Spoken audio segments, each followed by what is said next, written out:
nuclear submarine sinks under mysterious circumstances. Right. You've got a crew of oil rig divers on the bottom of the ocean who get called in to find out what the hell's going on, and they start coming in contact with another intelligence. We talking little space friends here? But no, this wasn't aliens underwater, no monsters bursting from the seafloor. The Abyss was the anti-aliens, where humans were the real monsters poised to destroy the world with their arms race and endless wars.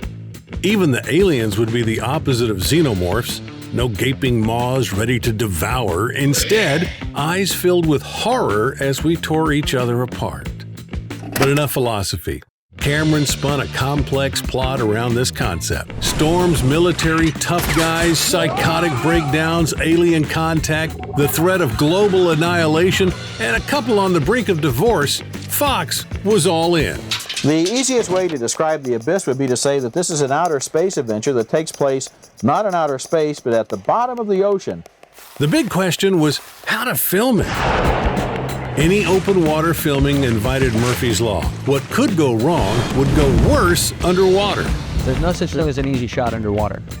Of course, I've always felt there's no such thing as an easy shot, but underwater, multiply that by 1,000. Just look at Jaws, a 2-month shoot ballooned into nearly 6 with costs soaring. The shark broke down, lighting was a nightmare, the weather never cooperated. It's not the time it takes to take the take that takes the time. It's the time it takes between the takes that takes the time that takes to take. The only film with decent underwater scenes was The Deep, a Jaws cash-in. And so I went to the guy that shot The Deep. Enter Al Giddings, the giant of underwater cinematography and Cameron's first recruit. His eyes were like a deer in the headlights. It's like, oh my God, how are we going to do this? Couldn't be building sets in the ocean. We looked at tanks. There was no tank big enough, no tank deep enough. Typical Hollywood tanks were too small for Cameron's vision. Their ocean depths found an unlikely home, a half-built Cherokee nuclear power plant in South Carolina. Producer Earl Owensby had bought it to convert it into an indie studio and offered James its massive rectangular turbine pits. And Al and I get out there and we look down. It's a giant tank. And we look at each other like, we're going to shoot in there.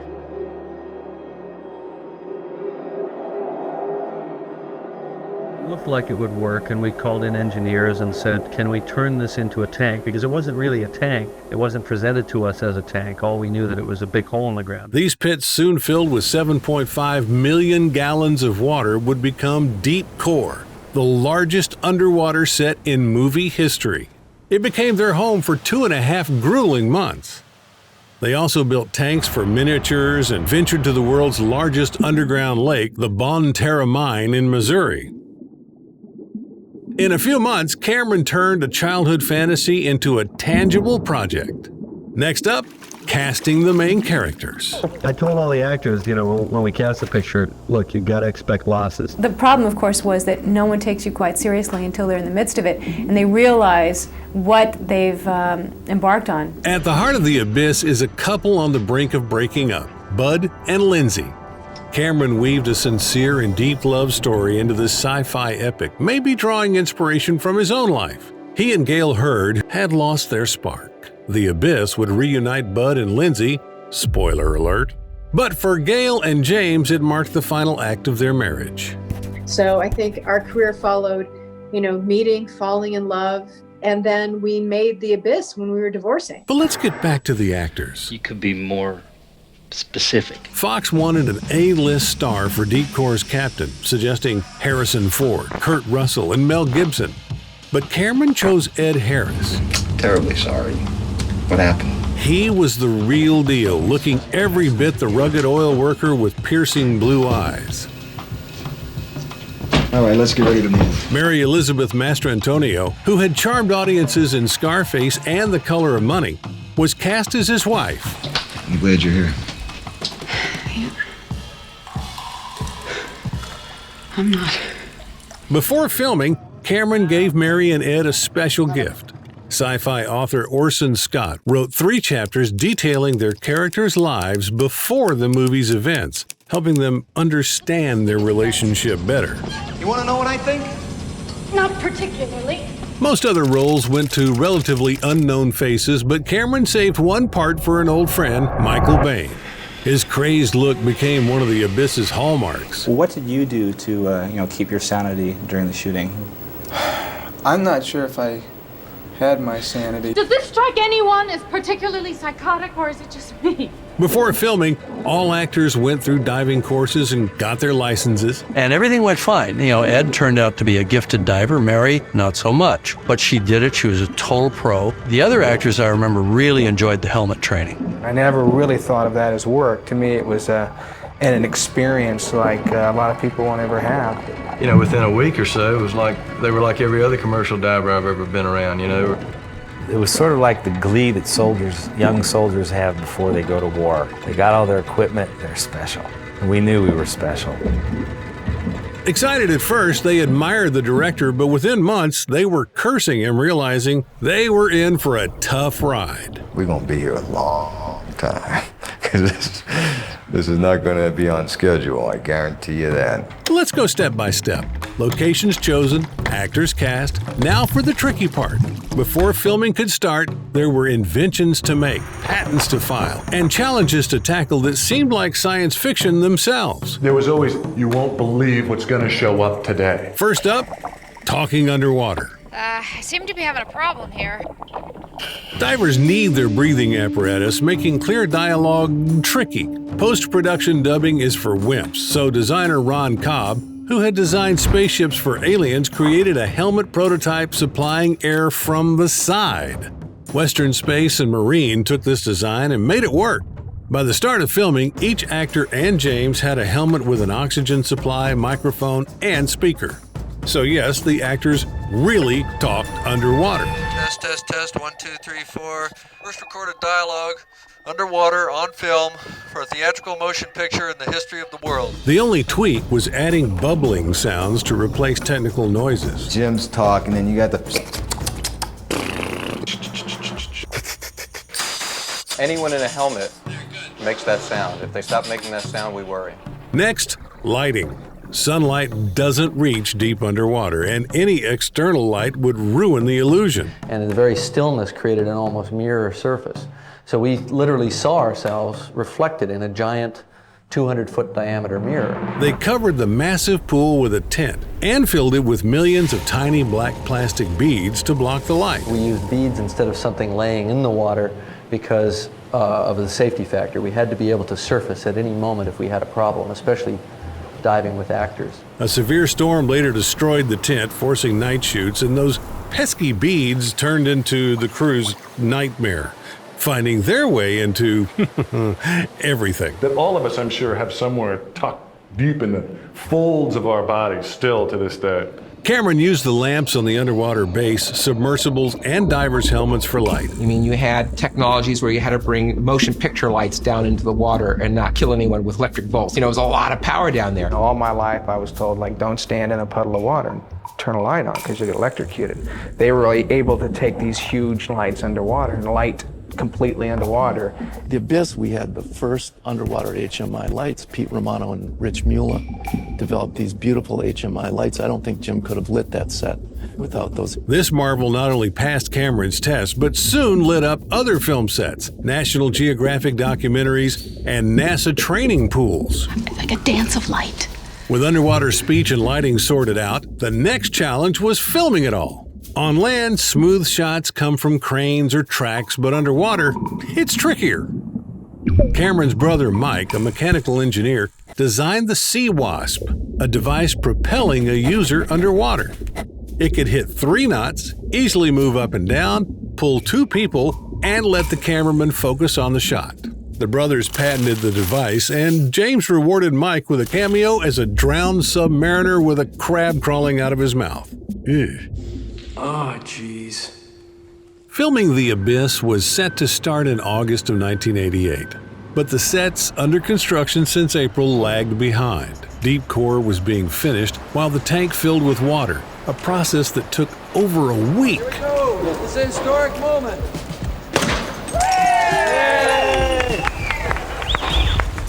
Set decorators worked waist deep in water on the station while Cameron shot miniatures of the submarine and the alien ship in a nearby tank. The submersibles, 1/4 scale models, had all the functionalities of full-size vessels. They had engines, moved underwater at 4 knots, and withstood collisions.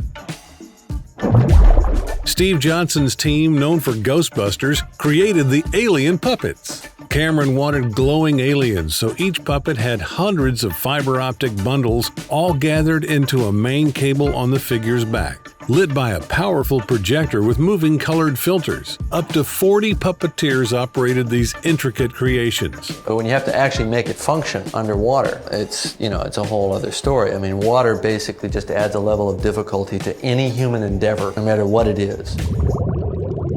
The crown jewel of the props was the 7-ton model of the Benthic Explorer, filmed at sea. The surface craft that was created was so large it actually had to get a Coast Guard license number, even though it was a quote-unquote miniature.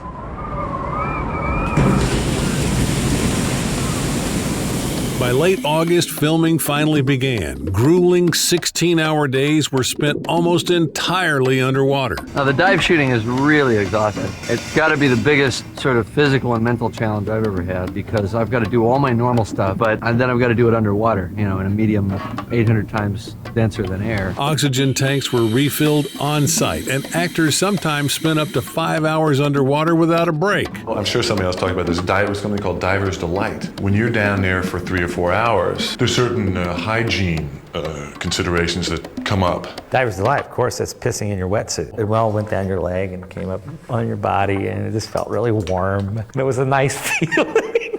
Everybody did it, 45 people pissing in their wetsuits. I mean, it was amazing. Cameron often stayed in the tank all day. After long periods at a depth of 10 meters, he needed an hour for decompression. Decompression involves stops at various depths to safely ascend and prevent decompression sickness by allowing gases to escape tissues. But James didn't waste time. He reviewed the day's footage and handled studio calls during that period. Pressure wasn't the only danger. Continuous exposure to chlorine gave all the divers severe itching and changed their hair color. Everybody got their hair bleached white. The hair fell off our arms, and we all got chlorine burns, and it was borderline kind of having to go to the hospital. It was just hell. And that's how we started. And then it got worse. This sucks. Drowning was the biggest fear. We did have one incident where I almost drowned. Cameron himself had a close call. His oxygen tank was nearly empty, but he wasn't informed, even though protocol required a 15-minute warning. Jim, check your air for me, will you? His air supply suddenly ran out, and he couldn't call for help. Tearing off his helmet, destroying the expensive equipment inside, he swam to the surface. A safety diver noticed him and, thinking Cameron was panicking, grabbed him and offered an oxygen hose. Unfortunately, it was faulty and filled Cameron's lungs with water. Unable to communicate the problem, Cameron punched the diver and freed himself. Miraculously, he made it to the surface. After coughing up water, he fired the AD responsible for monitoring his tank and the diver who hadn't checked the hose. Then he demanded a new helmet and went back to work. I always say to everybody at the beginning of a movie, welcome to my nightmare. My imagination is now going to be your enslavement for the next few months. Despite this nightmare, Cameron was at least an experienced diver. The actors had much less experience and faced even tougher challenges. Here we go. Take a deep breath, Emmy. They performed dangerous stunts themselves. And regulator out. And action, action. Master Antonio held her breath for one scene. That's a cut. While Harris and Leo Burmester did the same and swam 40 feet. Only when they signaled they couldn't breathe did rescue divers come to their aid from off-screen. And so he's not going to be there the second you go like this, but it seemed like an eternity. It certainly expanded our ideas of what we could do. Harris had the worst luck. Remember, the liquid oxygen doesn't actually work in real life. So Bud's helmet in the final part of the movie was filled with dyed water. The fluid breathing suit. Are you actually breathing under the liquid? No, you just pretend. Harris held his breath and wore special contact lenses to see underwater. In one take, the safety diver responsible for his air hose got tangled in cables. I did this sign, out of air, unhook myself, get over to the wall. I got no air. I'm waiting for air, and this guy's hung up somewhere. I got nobody to give me air. When Harris signaled he couldn't breathe, another diver rushed in but inserted the hose upside down, causing Harris to inhale water twice. And for a split second, I really thought I was a goner, and then Al came swimming over. The cameraman put his regulator in the right way, took a big breath, and I went, oh, man, okay, let's go up for a second. But I remember driving home that night, and I just broke down, man. I was just weeping. And I really thought I was gonna die for a second, and though it never got that dangerous again, I always knew I was gonna have to go back down in this fucking fluid breathing suit. 6 months later, during the promo tour for The Abyss, journalists asked Harris how actors were treated on the set. He replied, "It's like asking a soldier how he was treated in Vietnam." Maybe the conception of going into a giant filming tank and doing all this stuff and putting actors in helmets was a dumb idea. It seemed cool at the time. Cameron ruled the set with an iron fist, running it like a dictatorship. In his relentless pursuit of the perfect shot, he pushed everyone to the brink with take after take. And also because of the fact that Jim's a perfectionist.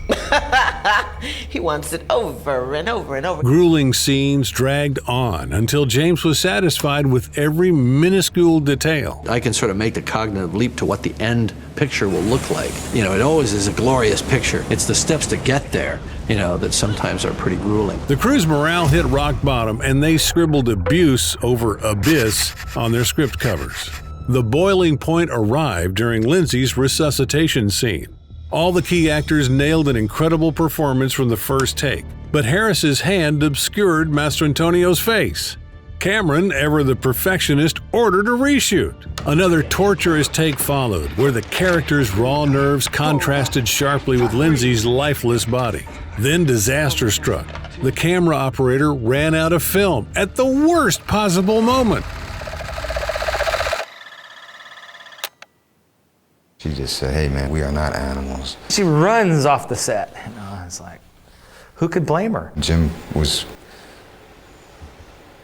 pretty speechless because he knew she had every right to feel the way she was feeling, but didn't know what to say to her, you know. They had to film the rest of the scene without her. The film's emotional peak close-ups of Bud crying and screaming had Ed Harris acting alongside a bag of sand as his partner. There's a camera there with a big hole cut, you know, down below the floor. It's a pretty amazing piece of work.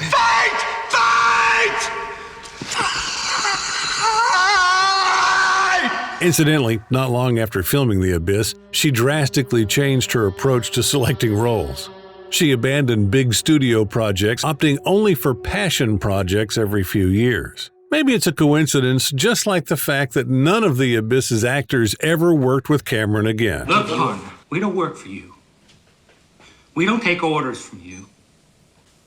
And we don't much like you. Even the animals didn't escape the stress. For the scene demonstrating the effects of liquid oxygen, they used 5 rats. And yes, they performed the experiment for real. Cameron consulted with Johan Kilstra, a top researcher in the field, who provided all the necessary knowledge to recreate the experiment on camera. The liquid was heated to the rat's body temperature and saturated with oxygen for a day. And then I thought, well, if I'm going to do this, I'm going to film it, which is probably not so smart because we probably should have done it off in a corner someplace in case it didn't work, but it worked. Meanwhile, the whole crew's standing around going, holy shit. Damn rat's breathing that shit. That is no bullshit, hands down, the goddamnest thing I ever saw. 5 rats played the part of Beanie, each enduring the liquid container. The first 4 times went smoothly, but the last rat emerged from the tank lifeless. I thought, oh shit, I'm not going to be able to get that little disclaimer at the end which says no animals were harmed in the making of this film. Not with all these witnesses. To save the day, James performed mouth-to-mouth on the rat, revived it, and took it home as a pet. For real. He lived long enough to be around for the writing of Terminator 2, you know, so he was okay. Despite the happy ending, animal rights activists criticized the film, leading to the scene being cut from the theatrical release in 7 countries, including the UK. Because the royal veterinarian felt that it was painful for the rats or something like that. I don't know how he knows that. Ironically, despite all the technical breakthroughs, the impressive practical effects, The Abyss secured its place in history because of one computer graphics scene. Yes, I'm talking about the water tentacle that skillfully mimicked the faces of the main characters. This relatively simple effect by today's standards changed the course of cinematic history. Before The Abyss, CGI was mostly a stylistic tool used for opening credits or the stunning but unrealistic effects in Tron. The closest to realism came from a small effects division of George Lucas's company, a little firm called Pixar. Young John Lasseter and his team created a stained glass character for young Sherlock Holmes. When Lucas sold the company to Steve Jobs, Dennis Muren stepped in. Dennis, one of the founders of Industrial Light and Magic, ILM, the visual effects company that brought Star Wars to life, believed ILM needed its own CGI department. The Abyss was the project that would prove Muren right. Jim was hesitant about talking to a big company like us because he's a very much hands-on person and thought he would lose control. But we're ready for something really big, and that was the perfect project. Dennis showed Cameron some test animations, primitive but promising, and warned that the final result consisting of 20 shots wouldn't be ready for 9 months. Considering the best idea up to that point had been claymation with white clay, and we'd project high-speed photography of water, James agreed to Muren's gamble. So he had to send John Knoll out to babysit us and make sure we didn't screw up too badly. That was something very new for us. There were not a lot of established procedures for doing any of this work at the time, so we just dove into it and we were making it up as we went along. One of the challenges was that water is a combination of reflection and refraction. For refraction, we were going to use the background plate and distort it. But for reflection, over the course of the couple of days of shooting, I would have photographed every part of the set. But then you had to seam them all together into an environment. Boom, Photoshop. So we took all the images in the computer and we built in a little room, and that water tank, now it's refracting and reflecting the world. That has become so ubiquitous today came out of Jim pushing things for The Abyss. And if you look today on the credits of Photoshop, you will still see John Knoll's name there. It's wonderful. The final result not only amazed the director, but also opened new horizons for filmmakers, allowing them to create not just effects, but entire worlds. A fact Cameron would later take full advantage of. Yes, 20 years later, 9 months would be needed for 2,000 shots in Avatar. Not any easier, by the way, just faster. But just 2 years after The Abyss, that water tentacle paved the way for the creation of the T-1000, and one of the greatest sequels in history. But back to The Abyss. After 140 grueling shooting days, it was time for post-production. Many effects still weren't ready. Test screenings included hand-drawn sketches of waves in the final scenes. No surprise, audiences laughed at the most dramatic moments. All right, well, let's screen the one without the wave. That'll be better. And it's like, it wasn't any better. Fox had spent over $45 million on the film, even by conservative estimates. And this wasn't the reaction they'd hoped for. And then we thought, well, at least we could save money if we released the one without the wave. Cameron wanted to show viewers the horrors humanity commits, addressing issues of genocide and war, while Fox wanted a summer blockbuster. 20th Century Fox hopes it's not placing $50 million plus into an Abyss. This star-studded premiere in New York is but part of the studio's costly publicity splash for the movie, in hopes of helping The Abyss ride the wave of big-money summer movie blockbusters. On August 9th, 1989, The Abyss hit theaters without the wave scenes and the parts focusing on humanity's sins, for which the aliens intended to punish us. I'll admit I've only seen the director's cut, which came out 4 years later with an additional $500,000 in funding. So I can't imagine the confusion of the audiences who left the theater after the premiere. I think the film's really good for the first 2 hours. I think the last 10 minutes or so is really embarrassing. Now, many people were bothered by the ending of The Abyss. One person told us it was stupid. Someone else said they'd seen it all done before and done better. The Abyss became Cameron's first box office flop. At the Oscars, it won just one award for Best Visual Effects. But let's be honest, for 9 out of 10 directors, The Abyss would be the pinnacle of their career, something they would talk about at Comic-Con booths into their old age. For Cameron, it was just a valuable learning experience. I knew this was going to be a hard shoot, but even I had no idea just how hard. I don't ever want to go through this again. It doesn't need to be done again. It's being done.